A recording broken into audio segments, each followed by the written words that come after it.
What happens when a NASCAR champion's 4-year-old nephew breaks into team communications? That is awesome. Amazing. How about when a giant inflatable orange escapes onto an active racetrack? And why did one driver decide throwing his car bumper at a competitor was a smart career move? These are the moments that turned America's fastest sport into its funniest. Number 10. Kyle Busch versus Ricky Stenhouse Jr. fight. NASCAR fights are like senior citizen brawls at Walmart. Lots of grabbing, no real punches, and everyone needs a nap afterward. The 2024 All-Star Race showdown between Busch and Stenhouse started when Rowdy sent Stenhouse into the wall on lap 2. Most drivers would have just gone home and tweet angrily about it, but Stenhouse decided to park his wrecked car in Busch's pit stall. After the race, Stenhouse waited for Busch near the haulers. When Busch arrived, Stenhouse threw what witnesses described as the world's most telegraphed punch, actually connecting with Busch's face. The resulting brawl looked like a dad-daughter dance gone wrong, with team members flailing around while Fox Sports reporter Bob Pockrass accidentally became the fight's main character. His terrified expression caught forever in a photo. The cherry on top? Stenhouse's own father helped pull Busch away, proving the old saying, the only thing more embarrassing than fighting in NASCAR is having your dad break it up. NASCAR clapped back with a $75,000 fine for Stenhouse. Roughly $75K per punch landed, and zero punishment for Busch. Sometimes it pays to be the punchee rather than the puncher. Number 9. Matt Crafton's radio meltdown, Pocono 2025.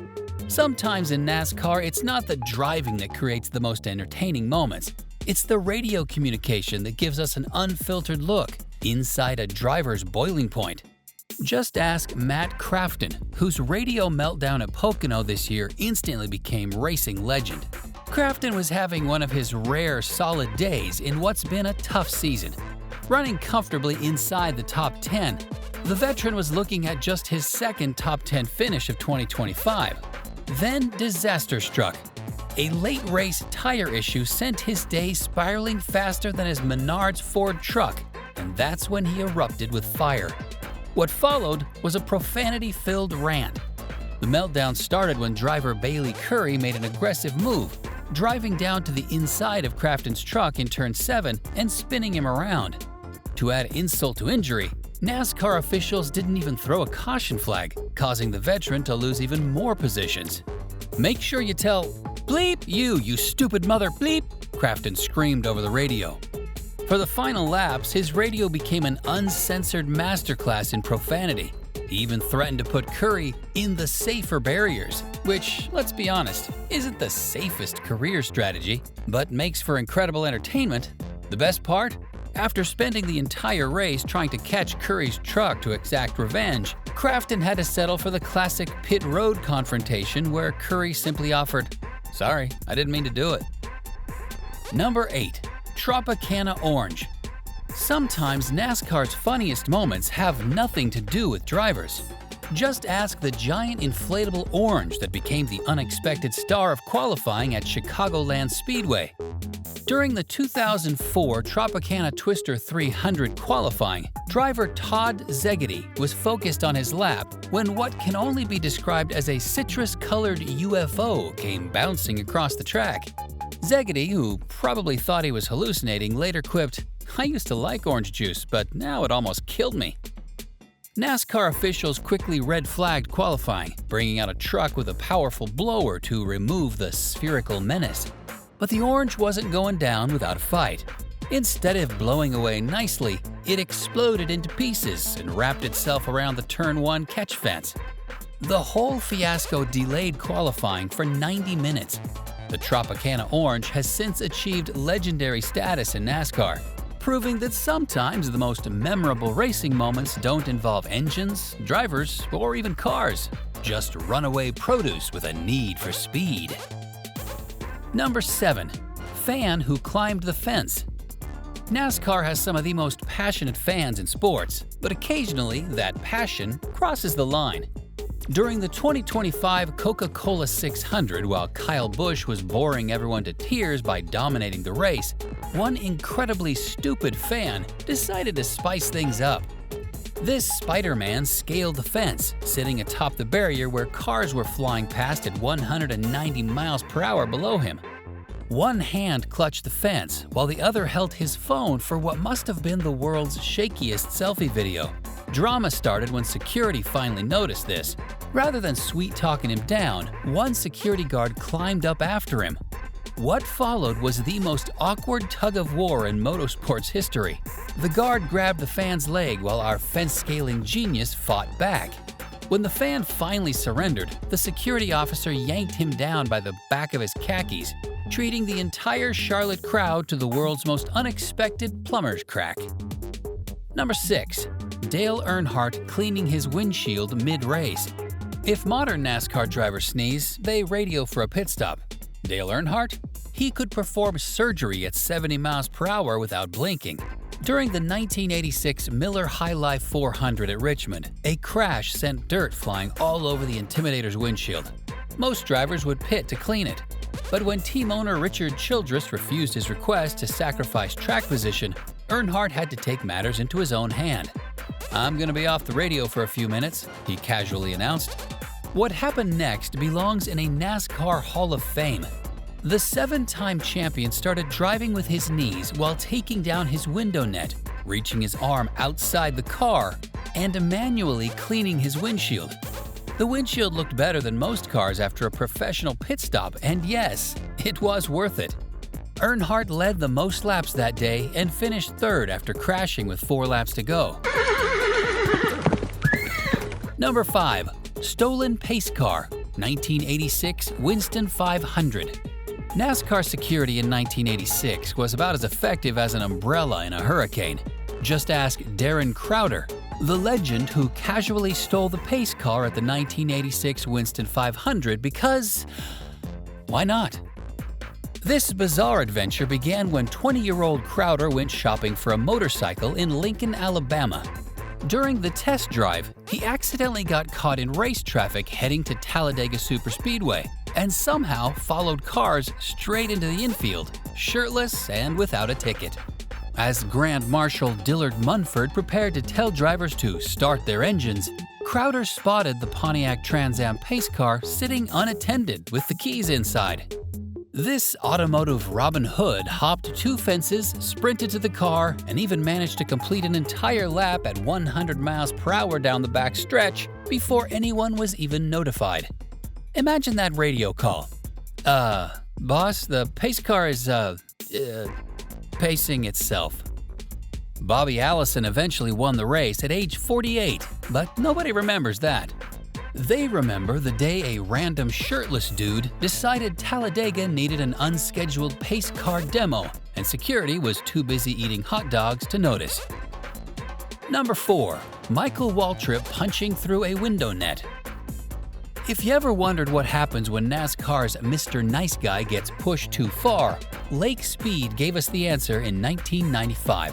Window nets becoming punching bags. At the Miller Genuine Draft 400 at Michigan, Lake Speed was having a great race until a bad pit stop dropped him back. Speed started passing cars like they were standing still until Michael Waltrip decided to play mobile roadblock. After multiple blocks, Speed finally got fed up and moved Waltrip up into the marbles during a pass. Waltrip, however, took this personally. Like, really personally. After the race, as Speed drove down pit road, Waltrip cut him off. Before Speed could react, Waltrip reached through his window net and delivered 2 quick punches. Speed wasn't hurt, but he was furious later, saying he heard Satan himself whisper, "Run him over," followed by another voice saying, "Don't you dare." What? Number 3. Joey Gase throws his bumper mid-race. In most sports, throwing equipment gets you ejected. In NASCAR, it gets you sponsors. During the Toyota Care 250 at Richmond Raceway, Joey Gase decided to revolutionize race car communication after contact with Dawson Cram damaged his rear bumper. Instead of using his radio, hand signals, or even angry glares, Gase opted for a more direct approach, throwing his entire rear bumper at Cram's car. That's right, Gase picked up his own detached bumper and hurled it onto Cram's car. NASCAR officials, known for their incredible sense of humor, responded with a $5,000 fine. But wait, this story has a plot twist better than any romance novel. Before the week ended, a company called Bumpers That Deliver by MBI Auto approached Gase with a sponsorship deal for the Michigan race. Damn! Number 2. Ryan Blaney's nephew hijacks his radio. Racing at 180 miles per hour requires intense focus, split-second decisions, and apparently the ability to handle surprise calls from preschoolers. During the 2025 Bass Pro Shops night race at Bristol, defending Cup champion Ryan Blaney was locked in competition mode when an unexpected voice interrupted his in-car communications. "Hi, Uncle Ryan. Win this race." It wasn't his crew chief with strategy. It wasn't his spotter warning about traffic. It was his 4-year-old nephew Bodie, who had discovered his Aunt Gianna's scanner in the bus and decided Uncle Ryan needed some motivation. Blaney burst out laughing inside his helmet while racing at over 120 miles per hour. The craziest part? Blaney himself had accidentally taught Bodie how to use the radio earlier that day. When the boy had asked what the button did, Blaney explained it allowed Gianna to listen to his communications, comparing it to a walkie-talkie. Number 1. Carl Edwards runs across the finish line. 2009 Aaron's 499, Talladega. Sometimes the most ridiculous NASCAR moments happen when Hollywood and real life collide at 200 miles per hour. At the 2009 Aaron's 499 at Talladega, Carl Edwards was leading on the final lap when things went sideways, literally. After turning down to block Brad Keselowski, Edwards' number 99 Ford got spun backwards, then went airborne after Ryan Newman hit him mid-flight. Edwards' car launched into the catch fence with an impact so violent it looked like a Michael Bay movie without the special effects budget. 8 fans were injured, and the car landed back on the track as a crumpled mess of metal that barely resembled a race car. Most drivers would be thrilled just to survive such a crash. Edwards? He climbed out of the wreckage like he just parked at Walmart and did something so unexpected it blurred the line between NASCAR and comedy. He sprinted on foot across the finish line.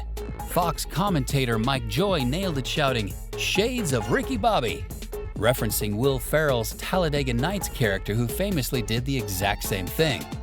Edwards later confirmed on Larry King Live that, yes, the movie scene was precisely what popped into his head as he stood beside his destroyed race car. From runaway fruit to impromptu windshield cleaning, NASCAR's funniest moments prove that even at 200 miles per hour, racing isn't always serious business. Which of these hilarious incidents made you laugh the hardest? Let us know in the comments below. And don't forget to like this video and subscribe to Track Reactions for more incredible stories from on and off the track.